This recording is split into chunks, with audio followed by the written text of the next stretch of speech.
like a brave romance. Through the wire, through the breeze, big brave pants riding with ease. So, girls, here we are again at Big Brave Pants headquarters with our next episode of Tales from the Hayloft, and we're feeling very festive this evening. Thanks to lovely Neil for putting our Christmas tree up. It's a little bit of an effort. Yeah, looks fab. He's beaten me to it at home. But tonight we have our lovely Ellie Windell here to share her story and her horsey stories and any other stories we can drag out of you, Ellie. So thank you so much for coming this evening. Thanks and give you a little cheers before we get started with our what's it called? Grilling. A grilling, yes. Nose Echo. So what did you say, Ellie? We're hoping to get sponsored by Nose Echo. Product placement. Yes, please. And 3 mince pies, which I've got my eye on one of those for later. So Ellie, so first of all, I mean obviously I've got to know you through Big Brave Pants, and we'll talk a bit more about Big Brave Pants later, but I'd really love to know, how did you get into horses? What's your backstory? When did it first begin? Tell us all, and all about your ponios. Yeah, so I think I could ride before I could walk, to be honest. I used to be on the front of my mum's saddle, and she had an amazing mare called Maisie, who was just absolutely brilliant. My brother rode as well. We were just quite a horsey family. But my first pony was a Shetland called Rosie, and she was just brilliant. So that was who I learnt to ride on, and that was kind of where it all came from, really. I've got to ask this question. Was Rosie a black Shetland? Yeah. Oh my She's not the goodness. One yes! You are not going to believe. Do you know where she is now? Oh my one. gosh. I mean, that was a how long old time would she ago. be? Yeah, I have no idea.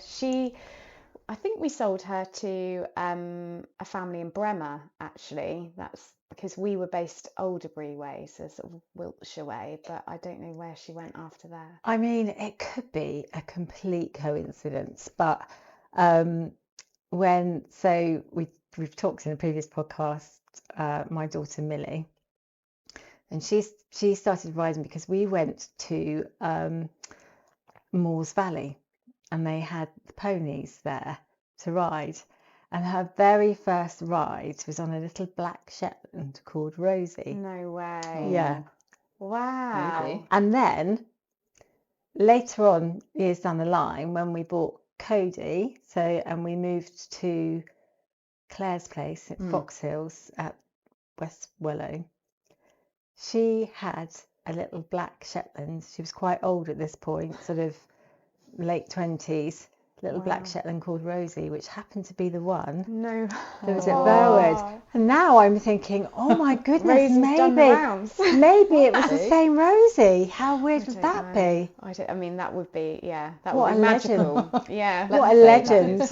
Yeah, we'll Rosie's say it legend. is. Yeah. Yeah. I'll have to find a picture of How Millie funny. on Rosie at Burwood, and then you'll see. But yes, yeah. Wow. So sorry, I completely interrupted, but I suddenly went, oh my goodness, I wonder if it is. Rosie. Wow, yeah. Well, yeah, that's basically how it started. Rosie, was my first pony. Shetland, and then did pony club and just kept going and going and going, to be honest. So, I mean, I had quite a few ponies over the years, but I then went into showing, actually, and I had an amazing pony called Bumble, Smithwick Humble Bumble, and I did lots, Palomino, did lots of first ridden on him. He was just gorgeous. And then I got into working hunter, which, believe it or not, I did used to jump. It terrifies me now, but I did do it at some point.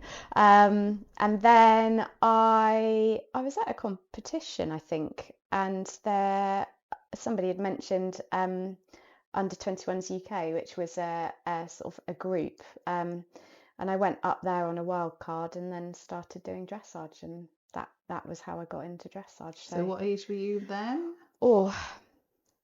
Oh yeah, so still really young, really young. And that was on my little working hunter pony, Toby. He was quite quirky, quite cool. Did quite a lot of prelim and novice on him. And then after him, I got one called Ballerina, who was so lazy. She was such hard work. She was by a really good stallion, actually, but she did not enjoy her work at all. Then I got a really lovely, lovely pony called Wild Time. And then that's who I sort of went out and did all the Premier Leagues and things, and really went for it with her and did quite well with her. So yeah, that was it. So how big was she? What sort of, So that's she still was, pony? Yeah, she was 14.2, but she was by a stallion called Baron B, and she was actually bred to event. She was incredible at jumping. So she was just an amazing pony. So strong, I couldn't handle her in a head collar. I'd always have to handle her in a bridle. Really naughty to load. But she was absolutely incredible in the arena. But she was an absolute unit. It looked like her legs had been cut off. Like, she was real chunky monkey. And actually she is really similar to my horse now, Daisy, who is my heart horse. But their characteristics, absolutely love their job. If you brush them, they try and bite you. They're not interested. If you move their rug, they want to bite you. Everything is, I've done my job, I'm happy, leave me alone. So she was really good fun. And actually, I sold her to a girl in Scotland. So she went off to Glen Eagles and was based up there. Yeah, so, and did really well up there. So, yeah. Wow. So she took you to what age then? So I was about 15, and then I got a horse who was quite cheeky, and I got him from Yorkshire. He was by a stallion called Fleming Wellington, and he was really, really nice, but very, very sharp. He was young, and at that point, I really sort of struggled with him. I was still quite young. He was a big horse, trying to produce him myself at a young age, do my GCSEs. It was just a bit of a tricky time, really. So I did have a bit of a break then. He wasn't the right horse. No. And then he ended up actually doing a suspensory. And I do wonder if that was the problem to start with. Because he would be perfect, and then all of a sudden he'd just flip. And he was 16 too, and obviously I'm not that tall. So a difficult age as well, like for teenagers, like you're saying. And I think it's quite easy to lose belief in yourself at that age. And think that you suddenly can't ride. Even though all the proof is there, you can ride, and then you have one horse that is more of a challenge. And it sort of makes you question your own ability. Yeah, definitely. He was my first sort of proper young horse as well. And he was really green when he arrived. I think he needed to mentally develop as well. He wasn't sort of quite ready to where I needed to be as a rider, I think, as well. So that it was a bit of a tricky time, but we've all had those. I mean, I've had a couple since that as well. But and I did actually fall off, and I had quite a bad neck injury, and I'm still suffering with it a bit now, really. I still was riding with my injury, and I shouldn't have been. And after him, I had a little bit of a break and went off to beauty school in Oxford. And then my mum had a horse, which she got gifted, actually, a really, really gorgeous New Zealand thoroughbred. And he was an ex-event horse. And then I used to ride him at sort of weekends and things. And he was Miller, he was called. He was just he just was brilliant. And I used to go out and do cross country on him, and he'd always put an extra half a stride in show jumping though, and I'd never ever be prepared, but that was just his way. And he actually did jump racing in New Zealand. That was what he was bred for. And at one point he was ridden by Sam Griffiths as well. He was just really, really cool. I just loved him. He was really, really cool. And then we got a horse called Betty, and she was by Bertolli. She had great breeding, but she was crazy. She was really, really crazy, and I really lost my confidence on her. I really struggled. Some days I would go out and have the most beautiful hack, and we would be galloping across countryside, and then the next day I would get decked before I'd even left the yard. She was a rearer as well, and that was quite hard work. She's very, very tricky to load. It was, she was, I mean, I used to do well in the arena with her, but nobody had a clue what would go on behind the scenes for me to get there. I think that's sometimes the case, though, isn't it? Some of these ones that are really, really talented and look fantastic in the ring are really difficult outside of the ring. A lot of rescue remedy, for both of us. I was going to say, what for you? Put it on the sugar lumps. She was lovely, but once I had my daughter, I just was questioning, really, do I really want to be doing this? I'm a mum now. I would quite like my arms and my legs, actually. And I actually sold her to a psychotherapist, a human psychotherapist. Well, yeah, obviously. But I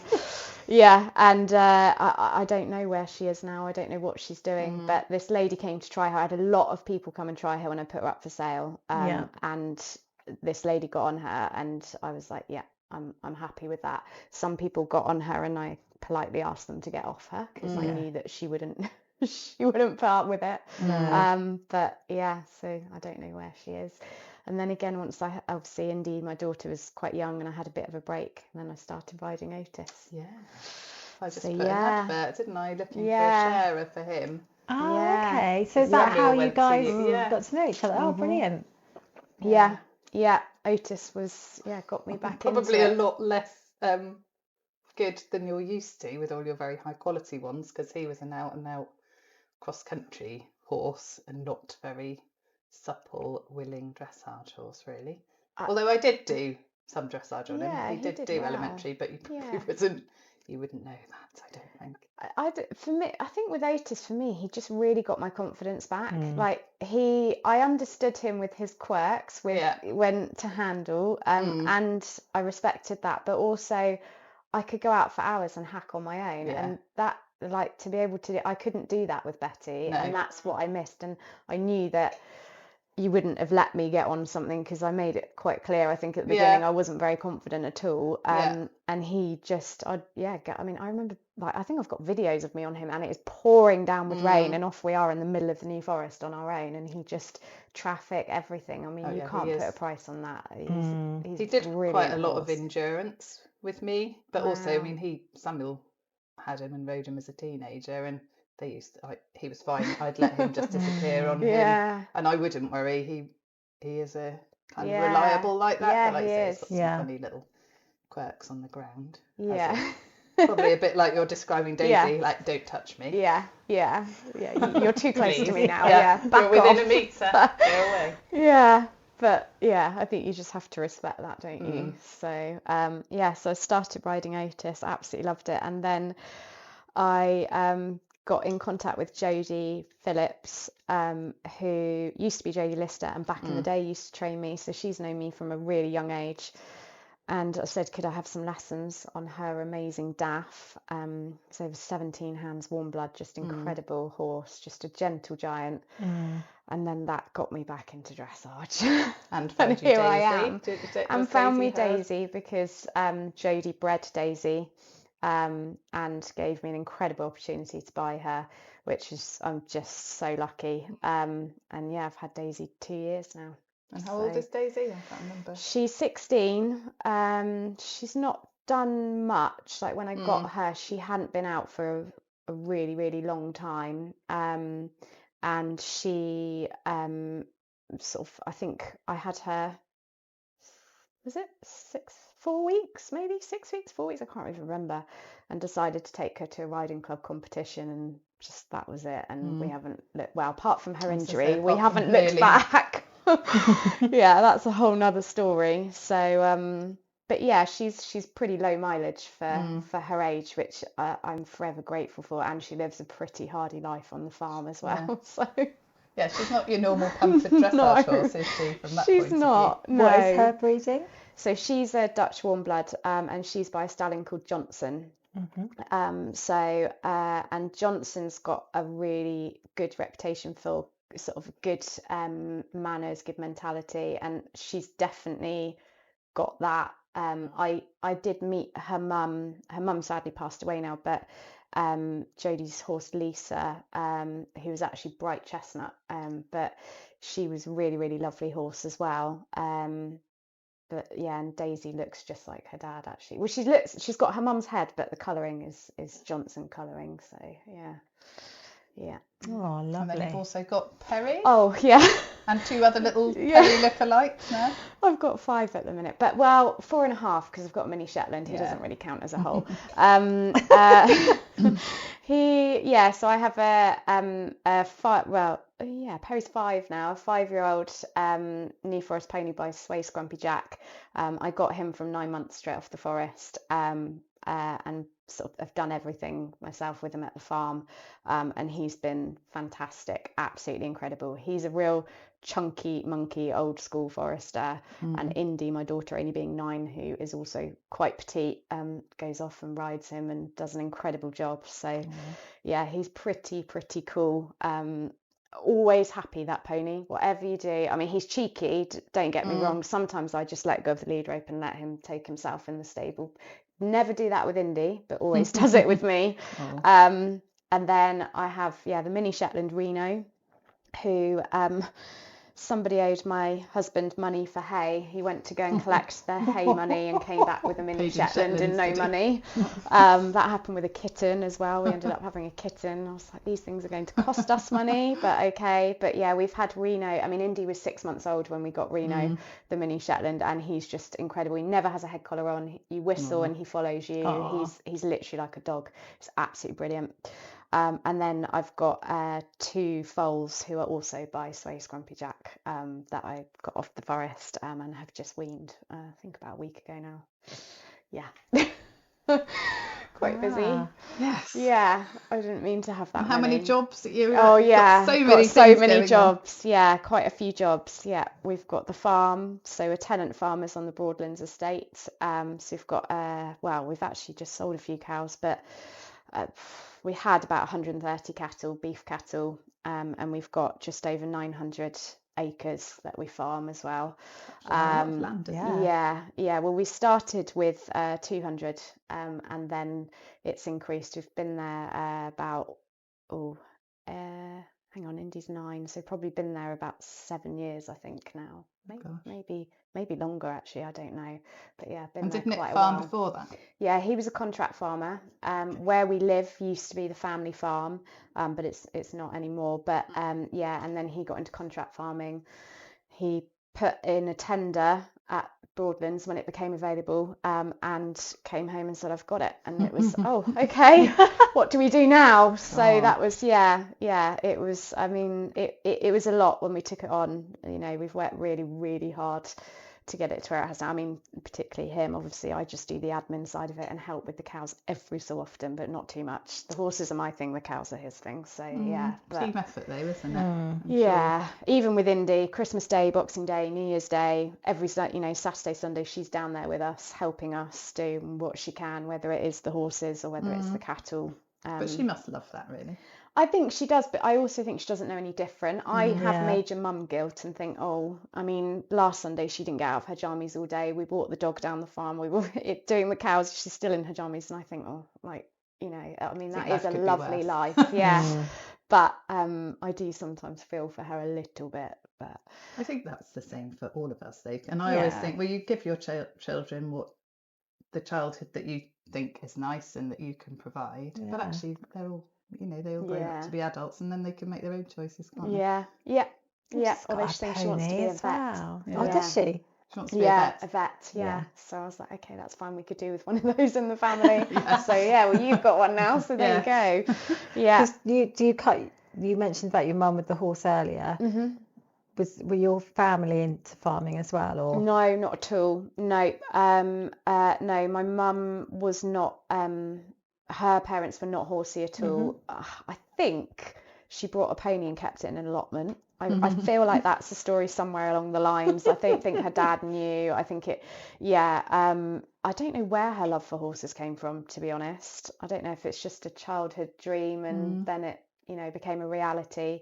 My brother was really good at tetrathlon actually, but he you know, he went off to boarding school, and then in the end, you know, it wasn't really cool anymore. But he had a lovely piebald called Ernie, and a real amazing horse. But again, as soon as we got it, he was a bit like, I'm done a bit with it now.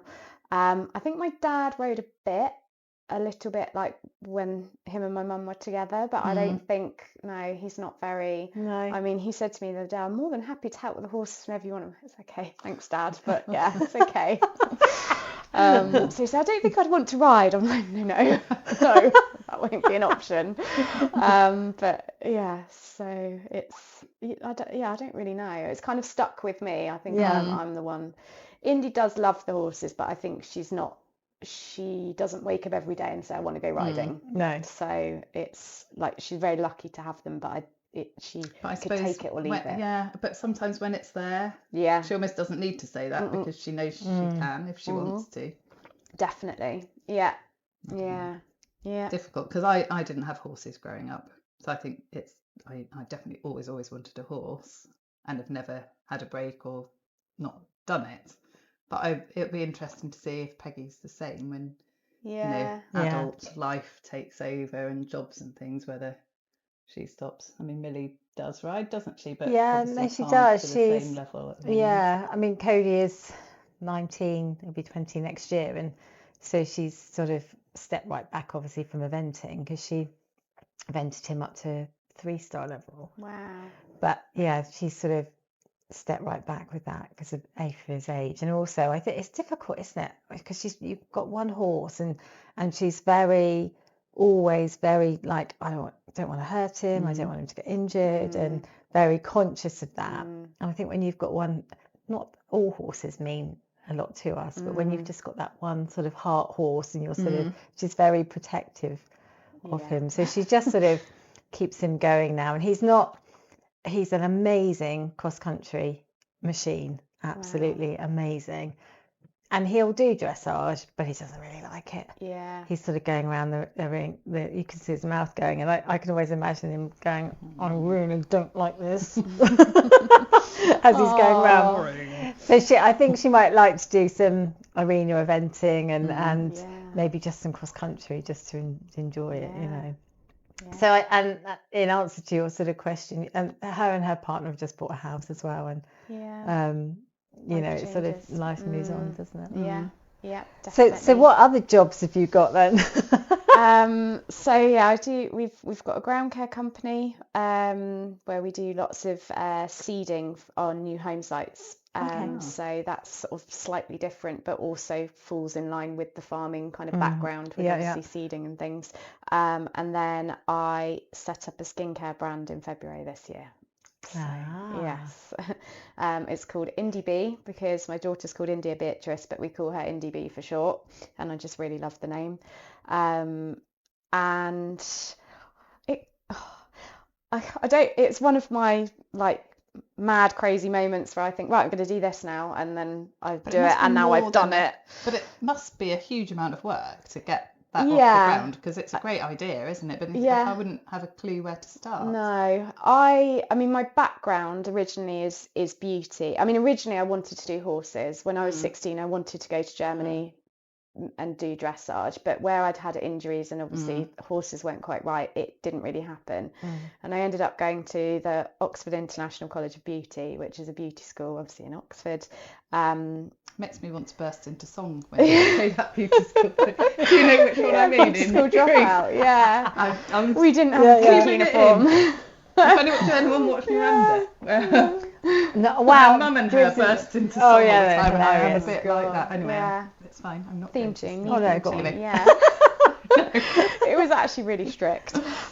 So it was almost a bit like finishing school. We had a white uniform, white tights, white shoes. Gosh. Hair used to have to be in donuts, like you'd see the sort of air hostesses type wear. We'd have to have full face of makeup. I mean, we would get told off if it was not perfect. Goodness. Yeah, it was quite strict. And I think I needed that, to be honest. So I went there for 2 years, and then I ended up working for an eyelash extension company, literally just doing picking and packing, and then went back to college in the evenings and got a teaching qualification. and then started teaching the eyelashes, and at like 19 was like traveling all over the country teaching individual And you eyelash still extensions. do some teaching now as well as your Yeah, other I do some jobs, don't you? yeah, a VTCT beauty assessor and trainer, so I can teach basically MVQ beauty and VTCT beauty and ABT, like any beauty qualifications that I'm qualified in. Yeah, so that's kind of where my trade is as such. The admin for the farm and the ground care I've had to learn pretty quickly, but that's sort of not my thing. But I think with the skincare, I was just finding, because lots of people know that that's my background, they were asking me what products I'd recommend, and I was kind of thinking I'm missing out on this really. And especially lots of my horsey farming outdoor friends, well, what do you use on your skin, or what would you recommend? And it could be something as simple as, if you're teaching in an arena all day, put a baseball cap on and wear an SPF. That's going to make a massive difference. But not all of us are aware of that. If something happened with a horse, you'd know exactly what to do, but not necessarily how to look after the skin. So, and I think as mums and outdoor people, we kind of forget about ourselves as well. So I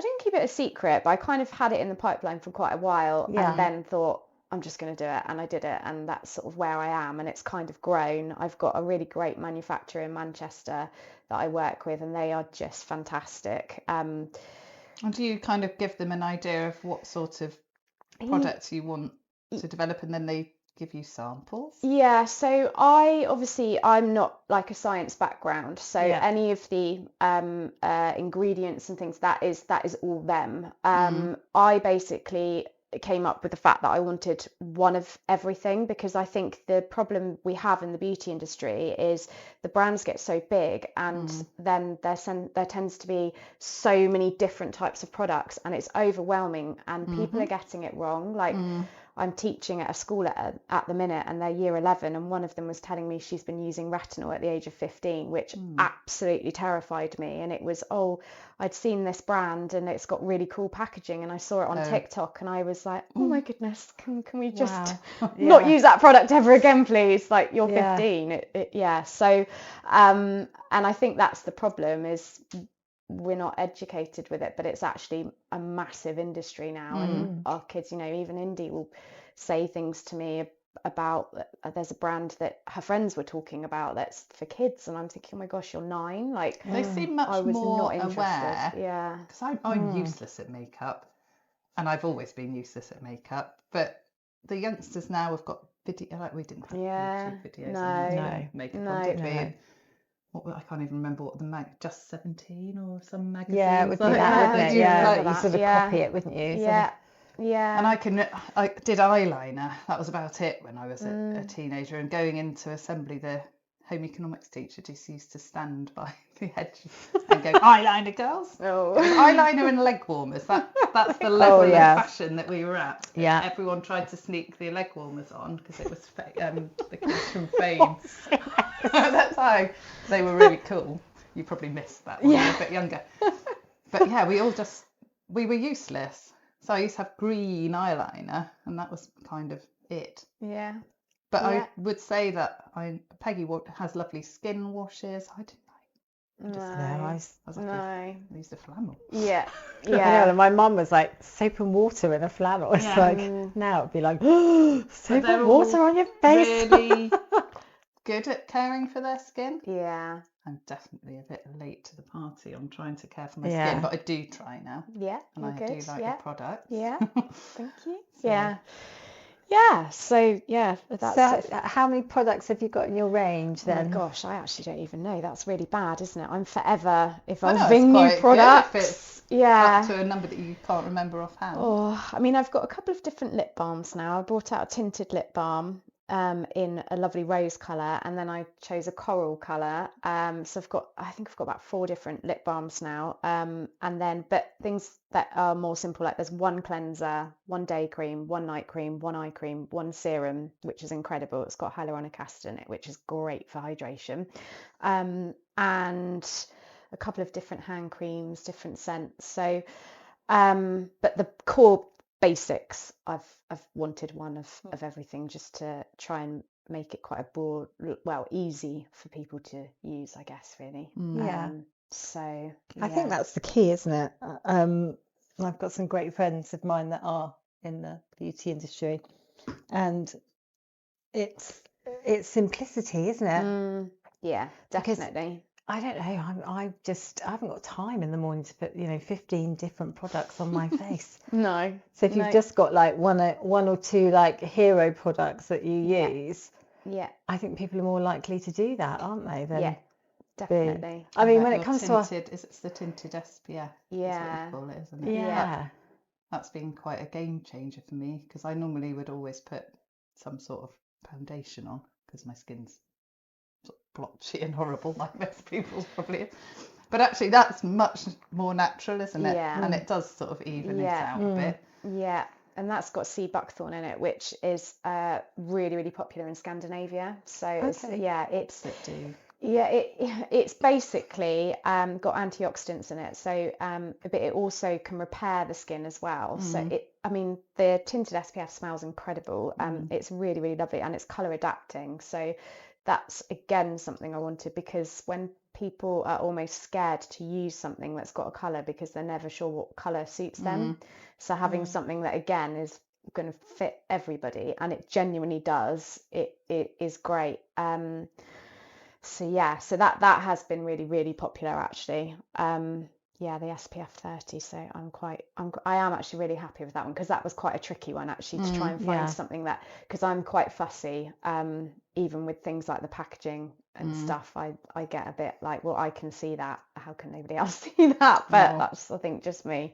So you've got a few products here, haven't you? Yes. Can we have a look at it? So I've brought the Winter Solstice hand cream, so that's orange and jasmine. You don't need much of it because it is quite thick, which is great. So great for this time of year. I really like the packaging actually. It's very clean and clear, isn't it? Yeah. Oh, I'm gonna have a. Me too. Yeah. Yeah, that time of year, your hands just really start to suffer, don't they? Definitely. Also, like, I don't know, I'm not very good at wearing gloves and like filling hay nets and goodness knows what else. Yeah. Sometimes be really good and squeezing this from the end and not up the other. It squirts across the room. Oh, it's very, very thick actually. Very it's nice, thick, isn't it? Yeah.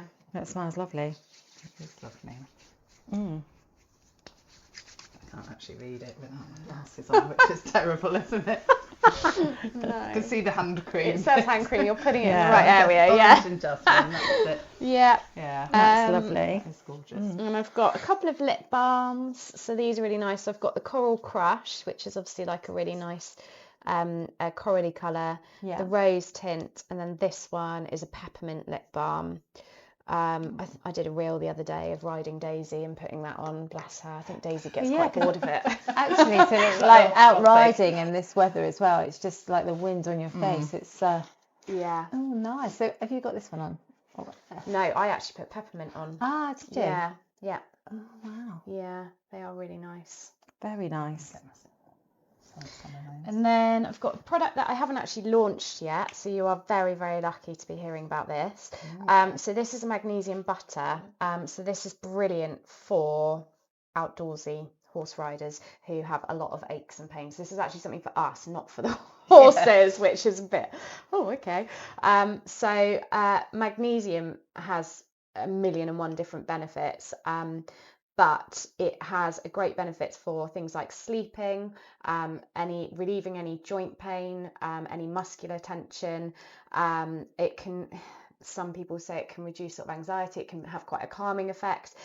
This one has, magnesium's the main ingredient, but it also is blended with peppermint oil.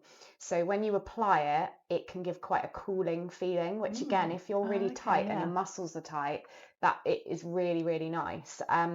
So I've cracked my neck, slipped 3 discs in my back, and I'm now currently being tested for arthritis. So I am, walking disaster. And this, I was getting really, really fed up of getting into bed at night and just aching genuinely. So I put this on any areas that I'm sore at night. The other thing you can do is put it on the base of your feet, and that's really helps with sleep. Oh, So it's wow. great for children. The only thing I would say is that obviously where it has the peppermint in it, you just need to make sure you wash your hands afterwards, because if you rub your eye, it might be quite cooling. So Indy, my daughter, she has this on her feet at night. Nick, my husband, he's been using it and he gets quite sore hands, obviously kind of workman hands. Yeah. My dad, who does have arthritis, bless him, he's been using it. My mother-in-law, I've been giving it to as many people to trial it for me because I need the feedback on it, but I'm really, really happy with it. So this will be launching next week, so beginning of December. But yeah, so there you go, you can have a trial. Can I have a smell? Or, smell? yeah, so it's a butter, so it's quite a thick consistency. Oh, it's nice, And to be honest, that tin would last a really long time. You don't need much of it at all. No. Yeah. Oh, lovely. And are we right in thinking that you've said that you've got one of these as a giveaway for one of our listeners? Yes. And we're going to put a question in the comments under this episode for everyone to like and subscribe. Definitely. And put the answer to the question in the comments. And then we'll just draw randomly from those people. No, that'd be brilliant. Yeah. What a treat. Thank you for doing that. Yeah, you're welcome.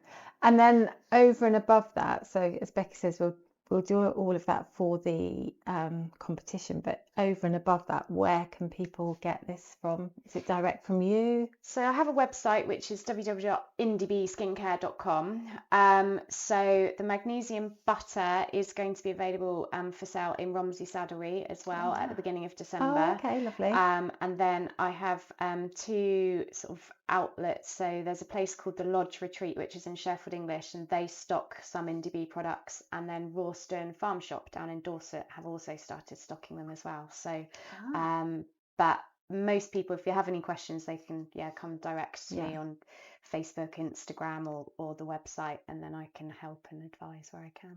Oh no, it's great. It's lovely because it's like with our horses, there's no expense spared, is there? No. But we never really think about ourselves. And somebody once said to me, your skin is the biggest organ, isn't it? Yeah, it is. So, yeah, exactly. We need to look after it. Brilliant. Yeah.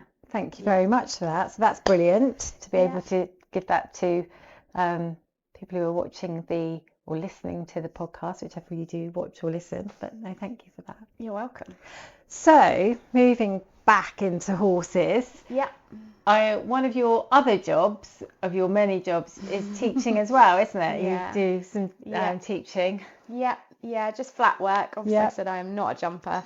So I think I started with the Big Brave Pants camp this year. This year. Yes, I have no idea what year we're in. I know. And it's kind of progressed from there. So you're doing quite a lot now. I know, which I love teaching. I find it really, really rewarding. And especially the Big Brave Pants group as well. We're all in it together, and obviously some days we have great days, some days we just don't, and it really doesn't matter. And that's been really, really lovely because there's just no pressure. And I've been really, really enjoying it. So I do my monthly clinics here, don't I? Which I'm very grateful for. Very popular. Yeah, you're brilliant at looking after me. So I'm really, really enjoying it. And then a couple of riding clubs as well. I'd love to do more of it. I should push more of it. But it's a juggling act though. I don't know what I find that everyone really wants lessons at the weekends or after school. Yeah. And actually when you're a mum, that's the one time you really don't want to teach. Yeah. And leave it time for your family. So I agree. It's and tricky. Even the competitions, I try and do like weekday competitions because then I can do school run in between. And that's what I've always liked about BD actually, because especially around here, on Wednesdays about twice a month, you can probably find something quite local, can't you? Between Bob and Crofton. Yeah, definitely. And then it didn't eat into family time. Exactly, and that is important because it's it's sort of it's what I love. That doesn't mean to say the rest of the family have to love it. So yeah, And with your dressage, you're advanced medium? Yeah, so Daisy and I are going out advanced medium. So we've progressed quite quickly, quicker than I ever thought we would. I had Daisy 3 months and turned her out in a field with an ex-racehorse that I had at the time, and he proceeded to kick her and cracked her humerus bone. So she was on box rest for 13 weeks, I think. A lot of rehab. Luckily, I don't have an arena at the farm, so I'm really lucky to have incredible fields and hacking and not much road work as such. But so I could really concentrate on the rehab. And we got the all clear. I think it was this time last year, maybe January time. Maybe it wasn't. Incredible, no, I really, can't though, remember. to get her to where she is again. I literally, every day I just tell her I'm so grateful for her. I'm just so lucky to have that horse. And it really broke me when she had her injury. I mean, Down vets were just incredible. Chessie and Louisa, I just literally broke and was just crying and crying and crying, and they were just like, it's okay, we can do this, and I hope we can. And we did. I remember making the call to Jodie as well, and she's like, she's going to be fine. Well, how do you know that? And she was like, because she will be, she's tough. I'm thinking, okay. And she's like, you need to be tough. I was like, okay. I mean, box rest was hard work, hard work, where I keep them on the farm and I'm on my own as well. It was like the mucking out, and isn't it, as well? It's hard to see a horse cooped up like that, because and she's a big girl, and she got stomach ulcers as well, and it's just, I mean, that was understandable. But little Reno, bless him, I mean, he stayed in with her quite a lot as well, and kept her company, which is what she needed, really. But it's been a journey, that is for sure. It's definitely been a journey. She's just incredible, that horse. I mean, she's, we don't have an arena. I do what I can do in the fields. I go to arena hire. I have my lessons once a week at a minimum. I don't have a big flashy lorry. I've got a very basic trailer and take her off to these fancy places, and we seem to do okay. So I think it's inspiring for people to see that, totally. Because sometimes, I go to those shows, and sometimes you think, I'm totally out of my depth. There's a lot of money in it. The horses are incredible. And sometimes you think, I just can't do this. And actually, you can. And I've had a major breakthrough. The last competition I went to, for the first time ever, I watched the first person in before me, and I thought, I can do that. Oh, good for Which you. I've never ever thought. No, that's good. And isn't I think you do start to believe in yourself a bit, don't you? I think you're much more believing in your abilities now than you were 2 years ago. Oh gosh, yeah. I mean, I've had to have a bit of a pep talk from Jodie and Nick, to be fair, my husband, this year, to basically, I was going into the warm-up arena and too busy watching everyone else and saying hello to people and being nice, and I think it was Nick said to me, people are here to do a job, they're not here to be friends. And I was like, oh, right, okay. I mean, I'm not used to that, but actually it was quite a sort of an eye-opener, and I thought, okay. And then basically Jodie was like, and my friend Tashi Wakely, actually, she's not based around here, but she does a lot with Spanish horses, and she said to me, Ellie, if you're not focused on Daisy, how can you expect Daisy to be focused on you? And I was like, oh, okay, this is really true, actually. And that was quite unfair of me to then go into the arena and go, right, Daisy, we're doing this, this and this. And she's like, well, you haven't really bothered with me, mum, kind of thing, which I had. But and again, I'd look at, especially being at this level, which, I've dreamed of being for a long time, but to be competing against sort of professional people and very expensive horses and doing well. We are. I mean, I've kind of finished my season on a high. I've decided now I'm not going to compete until January, which I'm happy with. We competed last month, and I was really happy with the result, and thought, actually, let's just concentrate on training now till January, and then we've got Pet Plan in February. So we've got a bit of a goal as well. But yeah, going to what you're saying about your daughter with Cody, I do sometimes think, oh my gosh, what am I going to come down to at the farm today when I think of Daisy? But I think she still does it every day. Yeah. So, you know, when we get flooding at the farm because the River Tess runs through the farm and I have to turn her out with the cows and things and think, oh God.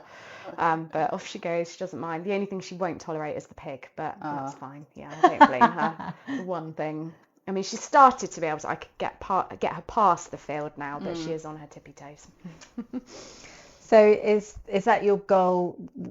To what level would you like to get to? Have you got a specific goal in mind? So my dream is to do a Pre St George on her.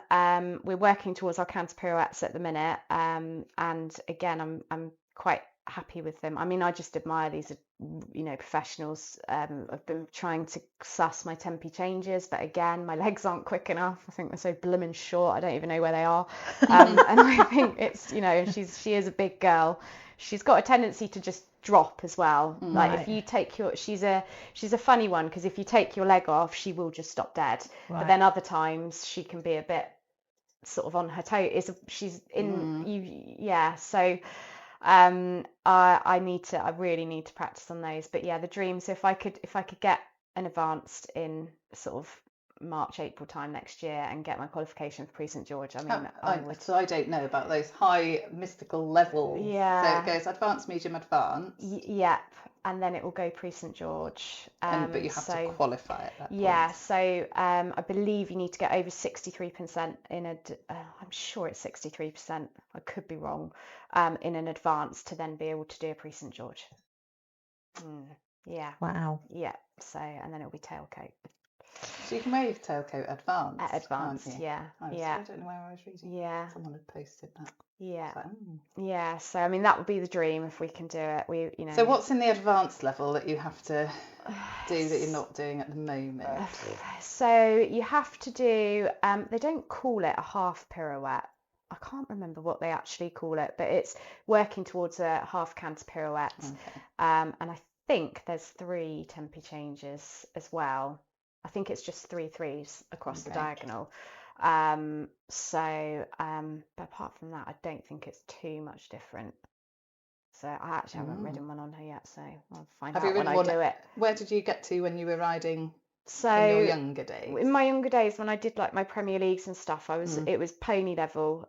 So that was medium. Then when I got the horse, the pony I did go out on it at advanced medium, but I couldn't do much because I was a pony rider back then. And then obviously I kind of then went back down again because I got the young horse. So I was going back to basics. I think I did a couple of young horse classes on him. I mean, it was so long ago, I can't remember. So, I mean, competing wise, going out at advanced medium, but training wise, I have ridden all the movements above, but not put it all together. So it's quite a big thing for you to get her out and do that next year. I mean I didn't. My dream for the end of last year was to do an advancement. No, so then we must have got the all clear the year before then, because I think maybe if I had I'll have had her 3 years in June then. God, blimey, yeah, this June coming, yeah, crazy. Was to do an advanced medium, and I did it.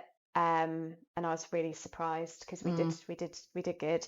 And then I kind of wanted to push myself towards an advanced this roundabout now, but we're not ready at all, and so that's why I think if I could get another pet plan under my belt, and then we'll go on to the advance, because it's more just with her and me keeping it all together for that amount of time. Like I said, she is an incredible horse, but she can just drop ever so slightly, and it is me remembering my test, keeping her together, just basically keeping my together. So it's quite full on, but well, one of the things I like about the group is that I feel like everyone really celebrates you doing something at a really high level, but then we're also really celebrating the person who has their first canter, or exactly, trots over a cross pole, or what, or even hacks on their own, anything. I mean, and I don't think anyone is judgmental about what level they're at. And trust me, it's not been an easy journey with Daisy. When we did the rehab and then I got her back up to fitness, she would throw a few bucks in here and there, and again, after having all my injuries, my confidence level was not where it should have been. I remember having lessons with Jodie. I keep touching that, sorry. I keep forgetting it's there. Lessons with JD and trying to canter. And I remember at one point, I think I literally just threw my reins and was like, I cannot do this and I don't want to do it. And she was like, when you're ready. And I'm like, yeah, okay. Just ignoring you. Yeah, just like, she's going to do it in a minute regardless. Just let her have her moment. And then I did it and I was like, oh, I can do it. And I think I've got videos on my Facebook and it is one of them, I think, literally says, oh my God, we can canter. And that was literally a year ago. Like I couldn't, I was absolutely terrified. I took her for a hack. Again, obviously I do everything on my own. I took her for a hack and she decided to deck me along the Tess Way and came galloping down the Tess Way. So I called Nick and I said, I've just fallen off Daisy. I've gone off head first, but I'd flipped over the top because I was in canter. And obviously where I've had my injuries, it was pretty painful, but I was more worried about her and dog walkers on the Tess Way, and there's just 16-3 Dutch Womber coming towards them with no rider. He said, I'm doing the cows at the minute, can you get someone else to help you? And I was like, right, okay. So off I go, walking to go and get her. Daisy, come here. And she just had gone.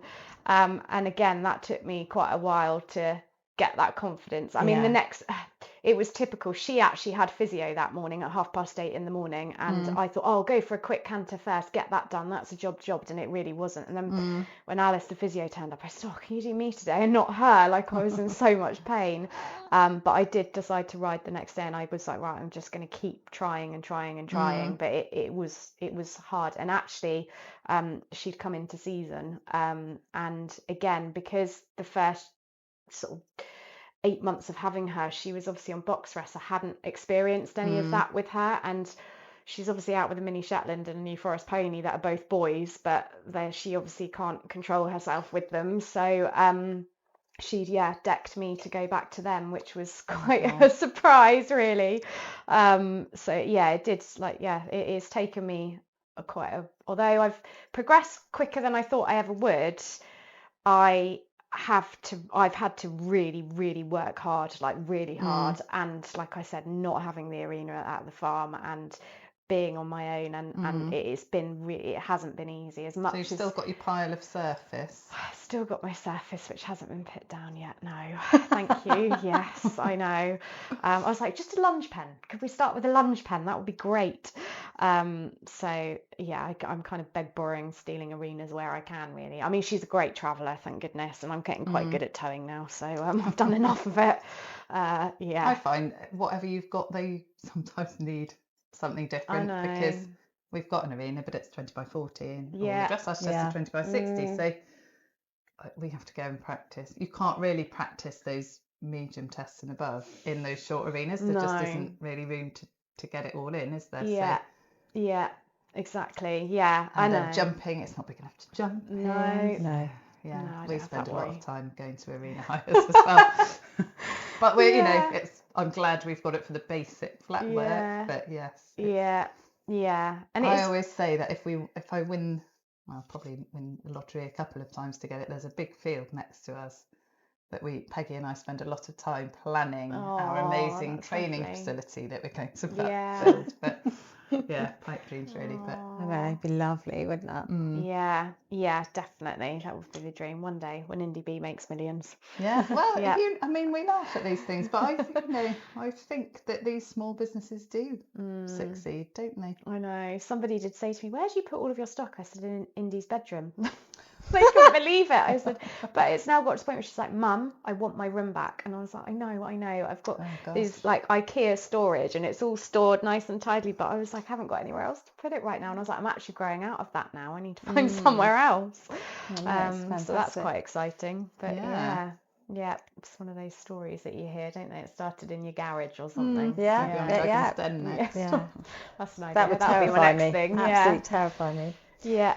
So just quickly before we finish up, we've talked a little bit about Big Brave Pants, but and I think you've probably alluded to this anyway, but what do you like best about the Big Brave Pants? Is it everyone that's in it? I think I think that it's a community that would, like, Becky's already said, we're praising the highs and the lows. Even when we're having a bad day, we still say we've had a really bad day today, and everyone's like, oh, that happened to me as well, and then you don't feel so alone, because I know there's some people that are in a similar situation to me where they're not actually on a yard, And it can get you down a little bit sometimes, especially this time of the year, and you think, oh my gosh, like I've got to do this, I've got to do that, or how do I keep motivated and things. So I think, it is the fact it's more of a community, and I think you guys have done a great job of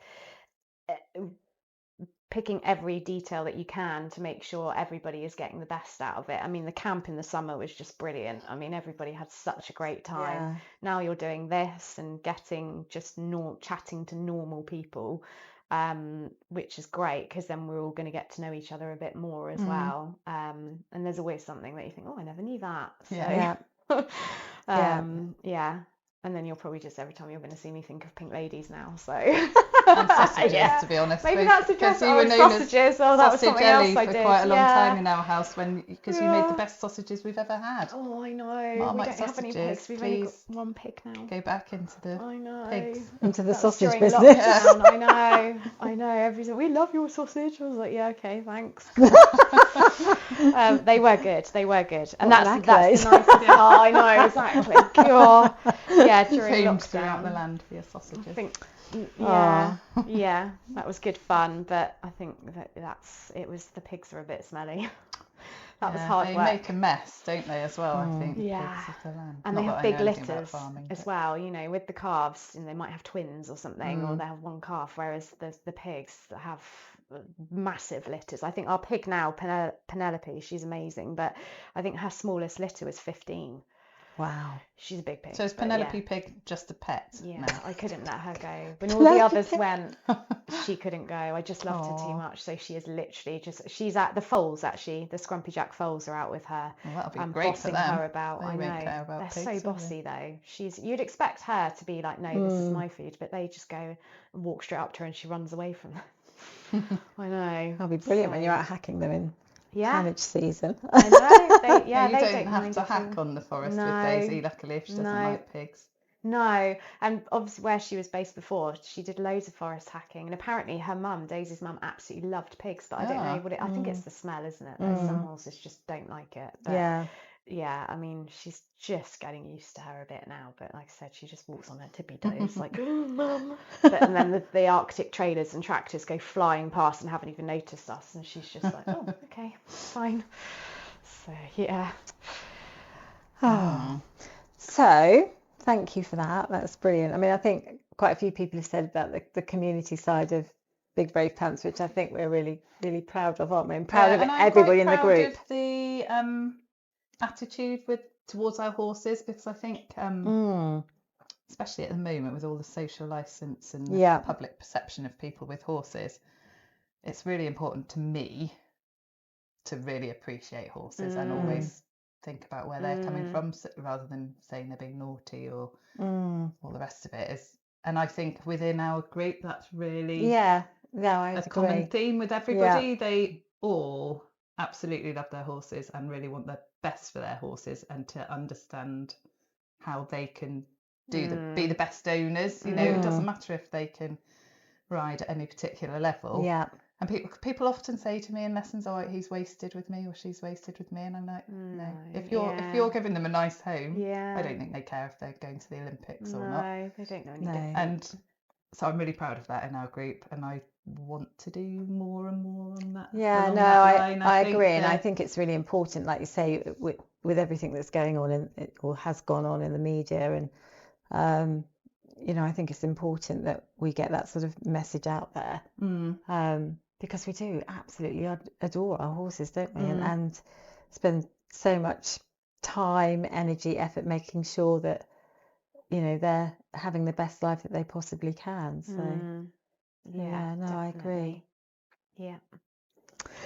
So I should have preempted this with you, and we've done it for the last couple of sessions or episodes, because it's winter and it's horrible out there. Oh yeah. And you have to be on the spot now. Yeah, I am going to put you on the spot. I'll try and give you some time to think about this. But have you got a top tip for survive? Well, actually, probably, use your hand cream. Lip balm, what is your top tip for surviving the winter? So, we've had one top tip actually with the lip balms and the hand cream. Is there anything else you can think of? I'm going to say one that I do for... We've moved on from wellies with plastic bags. So last week it was like, is it more glamorous this week? Well, no, not really. Yeah, no, actually it is. And that is more for Freya, I think, because I haven't got, I forget what it's called, your pad that you put on the... Oh, the equine massage thing. That I haven't got one of those. That's not its proper name, I don't think. Yeah, I should remember it really. So what I do, and probably a few people already do this, is I've got 2 hot water bottles in fluffy cases, and I've sewn them together so it makes like a big hot water bottle. So before I ride in the winter, I always put hot water bottles on Freya. So that is my top tip, because even if you've got a field and you haven't got a kettle or anything at the field, you can fill them up before you go, stick them on your own back in the car, stick them on the horse, and then sometimes if I'm really cold, once it's been on Freya, I'll stick them down the back of my jods, put my coat on and do it up. So that's one of my top tips for surviving the winter for Freya particularly. On that note, I've literally just purchased a heated gilet actually. Yeah, so because of all my back injuries, what I was noticing is by the time I get into canter, it takes quite a long time actually for my back to warm up personally. So I'm thinking, I'm so worried about Daisy that I'm like, oh yeah, there's me bobbling about on top of her. That's not very nice. And one of my friends actually said, what about a heated gilet? I think that would be quite good for your back. So I have actually just invested in one of those actually. So and it is lovely because it's got panels at the front as well and at the back, and it's long enough that it does cover the lower back. So you haven't got it yet though? Yeah, I've got it. Yeah, it's brilliant, absolutely brilliant. Again, I got that from Rumsey Saddery. It's a whiffwear one, and it is just great. And it's got a battery pack in it, so you put that, but you can charge your phone on that as well. So, and you literally just press a button. You've got different temperatures that you can put it on. It wasn't overly expensive when you think how much jackets cost now. But it's actually quite thin, and then so you can layer as well if you need to. But because it's got the heat, you actually don't need to wear those layers. So that was I've always wanted one, and I finally managed not to being get thick's really good, because Peggy videoed me doing something yesterday, and I'm like, oh my god, I'm enormous. But it's because I had a gilet and a base layer and a coat, and it's just like, I'm surprised I could move. No, it wasn't a good look. No, and that, like, I just wear like a thin polo neck underneath and then put that on, and that is really good. So SPF, hand cream, magnesium butter, lip balm, and a heater gilet. Brilliant, totally brilliant. So that's everybody's Christmas list then, just written. Let me know. That is brilliant. Thank you so much. So, as I say, we're just going to finish off. Reminder that we'll be putting a question in so that somebody can win one of these, which is the magnesium butter. So we'll put that up. And for everybody listening or watching, if you could possibly like and subscribe and share the podcast, that would be amazing, because we really want to build this community. I think, as you said, it really is a community of horse-loving people just enjoying their horsey lives. So thank you so much, Ellie, for joining us. Thanks for having me. Thank you. Thank you.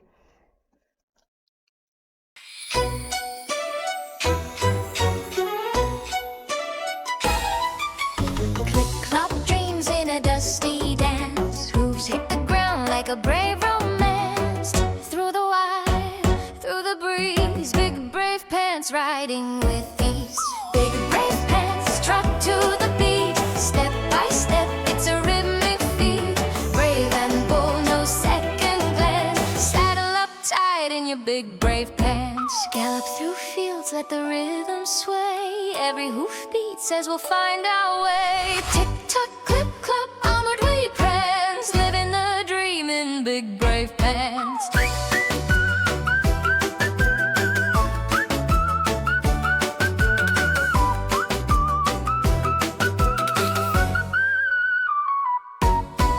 Big brave pants trot to the beat. Step by step, it's a rhythmic feat. Brave and bold, no second glance. Saddle up tight in your big brave pants.